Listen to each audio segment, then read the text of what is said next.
சிக்குவாய் பாரு. அந்த அம்மா சொல்லுது 7th ஸ்டாண்டர்ட் 8th ஸ்டாண்டர்ட்ல ஜூக்கு போனா இப்படி இப்படி பானா, மாமா மாமா மாமா அந்த ஸ்னேக் பார்க் மட்டும் போயிட்டு வந்துடுமா மாமா மாமா மாமா அப்படிமானா.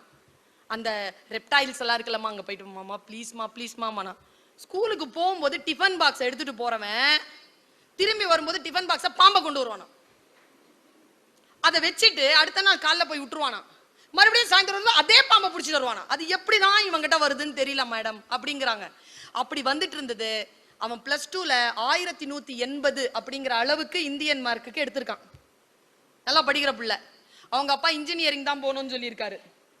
மேத்ஸ் வித் சயின்ஸ் அவன் போயிருக்கிறது. அவன் சொன்னானா வெட்டினரி டாக்டர் தான் போவேன். அவங்க அப்பாவை வீழ்த்தின இடம் சொல்றேன். அவங்க அப்பாவை அந்த பையன் வீழ்த்தின இடம். இப்ப அவன் வெட்டினரி தான் படிக்கிறான். அவன் என்ன பதில்ல ஜெயிச்சான்னு நான் பார்த்து ஆடி போனேங்க. பேஷனுங்கிறது தாங்க. இதோ நான் வந்து இங்க பேசுறேன்ல,